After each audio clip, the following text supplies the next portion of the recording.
Well, some lawmakers want to know why the Department of Homeland Security is apparently on a huge ammo buying spree. This is a just-placed order for more than 300,000 bullets, just the latest in a series of contracts that could add up to more than 1.5 billion rounds of ammo over the next 5 years. Critics say that's enough bullets to supply the equivalent of the Iraq War for 24 years, and they want to know why the DHS is doing it. Congressman Doug LaMalfa is one of the lawmakers demanding answers. The California Republican joins us now via Skype from Redding, California. Congressman, good to see you. So let's cut right to the chase, because some of the conspiracy theorists online say this is our government buying up bullets to use against us. Are you one of those who believes that? Well, you know, that might be reaching a little far at this point. We've asked the questions of DHS to see, what is the reasoning behind doing this? And when you talk to your constituents out there across my area and across the whole country, there's an extreme shortage of ammunition as it is now. So when they hear a story like this, they wonder, is this what's contributing to us not being able to get ammunition for our own sporting purposes or plinking or their self-protection, what have you? So we had a series of questions of DHS say, what is your procurement standards here? Why are you doing it this way? You know, we're hearing things like, well, it's over a 5-year period and we're buying it in bulk. So, okay, we might be able to appreciate that. But it is a heck of a lot of rounds of ammunition, and for some very dubious sounding reasons. So, but let me jump in and ask you, what is dubious about it? Because I think DHS is saying, look, it's, forgive the analogy, but it's sort of like Sam's Club. You know, and it's not that you need 24 rolls of paper towels that day. It's that you buy in bulk and it's cheaper and it lasts you longer and you don't have to deal with it as frequently again. Why is that not an acceptable answer?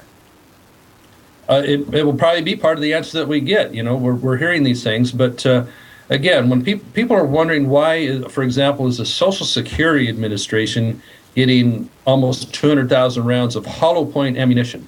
What is it about our Social Security checks and administration that we have guys toting hollow point around with them? Now, if it's for target practice, there's an awful lot of hollow point going out to these various agencies that aren't appropriate for target practice because they're much more costly rounds. And so it's one thing to have, the right people being able to go out and do the practice they need to do, but I think this is certainly worthy of a series of questions because a lot of people want to know. And in this time of sequester, where everything is a disaster because of the sequester, do they really have that kind of money to be spending on this amount of ammunition? Especially at a time, as part of the sequester, they're releasing many hardened criminals across the country and here in California as well. You touched on, let me jump in, because you touched on, I asked you about the one conspiracy theory that's out there, and then you touched on the other theory that is out there in your letter, and you mentioned it just here as well, which is this is what you've written to the DHS. Quote, are these purchases being conducted in a manner that strategically denies the American people access to ammunition? Now, that is a serious question because there is a problem with access to ammunition, according to some local law enforcement agents in various pockets of the country. People have been complaining that they can't get ammo for some reason right now. What is your theory on that? Again, these are questions we want the DHS to answer for us. They have acknowledged our letter. Myself and 14 other members of the House have put this letter together forward together. And so they've acknowledged that. They say they're working on it. And so we will give them the opportunity to process that and let us know what it is. So, but the fact still remains, all told, it's about 2 billion rounds out there. And yes, local law enforcement is having a hard time. They're having to buy from people they know that might have a stash of them or other means that really isn't very professional. Yeah. As well can I ask you this? Because I don't know what the answer is, but I'm wondering, does DHS normally do this where they buy, because they say we may not need 1.6 billion or 1.2 billion in ammo, but it's up to. We want to sort of authorize up to that number of bullets over the next 5 years. As far as when we look back, it looks like for 2012, they placed a 1-year order for 148 million rounds. But now this year, it's a 5-year order of 1.6 billion rounds. So is it unusual to do the 5-year deal? It seems unusual, and I think it's sending a wrong message to the people of this nation when they can't buy their own ammunition. Our law enforcement can't seem to buy ammunition.